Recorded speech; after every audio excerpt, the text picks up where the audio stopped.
Há uma preocupação agora entre digamos, aqueles que são aliados ali do ex-presidente Jair Bolsonaro, de Braga Neto, de General Heleno, que a Polícia Federal ou os próximos passos da Polícia Federal possam mirar essas figuras. E há também um movimento político, porque os partidos que hoje fazem parte da base governista, os partidos mais à esquerda, eles acionaram a justiça pedindo a prisão preventiva dos generais, ou seja, do Heleno e também do Braga Neto e do próprio ex-presidente Jair Bolsonaro. E aí, Luiz Felipe Dávila, eu queria que você trouxesse para a nossa audiência de que maneira que os movimentos jurídicos e políticos vão se misturando agora e poderiam ou não prejudicar a maneira como esse processo vai ser conduzido. Bom, Cine, é um momento que precisamos ter muita cautela. A única coisa que nós sabemos desses três personagens que você citou é o general Braga Neto, que houve uma reunião na casa dele sobre esse projeto de golpe de Estado. Esse sim, houve ali uma menção. Eu não vi nada ainda em relação ao general Heleno e não vi nada em relação a Bolsonaro. Então, é preciso ter muita cautela. Então, se a Polícia Federal diz que vai indiciar esses dois personagens, o general Heleno e o ex-presidente Jair Bolsonaro, eu não sei porque eu não vi absolutamente nada até agora que pudesse incriminá-lo a isso. E aí não dá para ter suposição mesmo. Ah, não, mas ele sabia. Não, não, precisa ter a documentação mostrada a esses quatro que tiveram prisão decretados, que foi claramente ali uma orquestração nessa tentativa do golpe. Então, isso é claro. Então, assim, vamos ter cautela com essas outras pessoas. Agora, se nesses próximos 2 dias, 3 dias, começarem a aparecer provas concretas de que esses dois estiveram envolvidos com a trama, é sim preciso ter todo o rigor da lei. Nós não podemos aceitar que golpistas saiam ilesos de uma tentativa de sublevar a ordem democrática no país. Ô Mota, o que a gente vê aí dos parlamentares que moveram essa ação, dos partidos que moveram essa ação, é que haveria ali uma organização criminosa e eles pedem a prisão preventiva, ou seja, essas pessoas poderiam atuar ainda para prejudicar o andamento do processo, as provas e as possíveis testemunhas. Como é que você avalia esse movimento e os argumentos que são apresentados para ele? Isso se trata de política, Cine.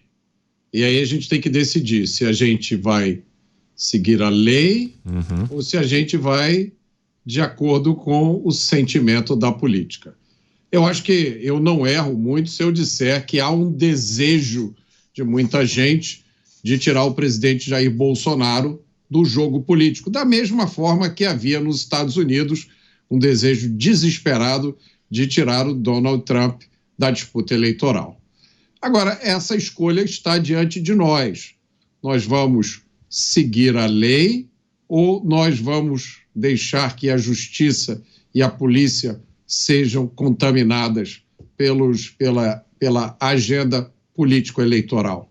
Eu me lembro de declarações de autoridades, alguns meses atrás, dizendo que iam aguardar o fim das eleições municipais para anunciar resultados de investigações. Todos nós aqui reagimos com muita surpresa a um anúncio como esse feito através de vários veículos de mídia. Ora, se há uma investigação, se um crime foi cometido ou está sendo cometido, por que esperar que as eleições passem para tomar alguma providência a respeito disso? Essa é apenas uma das perguntas que precisa ser respondida. Esse movimento também foi feito pelo PSOL, Beraldo, e nesse documento apresentado ao Supremo Tribunal Federal, o partido destaca uma atitude lá de 18 de novembro de 2022, depois que Bolsonaro já tinha perdido a eleição, que ele fez uma menção: vocês não percam a fé, é só o que eu posso falar agora, teria dito então. E que, segundo essa ação do PSOL, essas atitudes, tanto de Jair Bolsonaro, de não aceitar essa derrota, e também de Braga Neto, teriam criado um movimento de conspiração que provocou várias ações, entre elas também os ataques do 8 de janeiro, e que se propagariam até esse momento. Como que você analisa esses argumentos e também esse movimento que vem por meio de um partido ao Supremo Tribunal Federal, a partir também de uma operação da Polícia Federal agora na última terça-feira. Eu vejo de uma forma tanto quanto patética, assim, porque existe o Ministério Público, existe o Supremo Tribunal Federal fazendo essa investigação, a Polícia Federal. Esses órgãos governamentais estão totalmente empenhados em fazer o trabalho que precisa ser feito para se chegar à verdade dos fatos. Qual é o papel de um partido político de chegar ao Supremo Tribunal Federal e dizer que tem que prender A ou B? O PSOL já fez inúmeras manifestações ao longo do tempo que eu considero antidemocráticas. Inclusive, testemunhei algumas delas na Avenida Paulista, nas eleições de 2022, quando apoiadores do senhor Guilherme Boulos espancaram um menino menor de idade que defendia um candidato que se opunha ao PSOL. E aí eles ficam lá no Supremo Tribunal Federal posando de bons moços, preocupadíssimos com a defesa da democracia, quando as práticas que estão ali sendo adotadas por diversos de seus membros não tem nada de democrático. Então, eu acho que esse é o tipo de coisa que é para virar manchete, é para virar notícia, notinha, mas que não contribui em nada para o trabalho que efetivamente precisa ser realizado.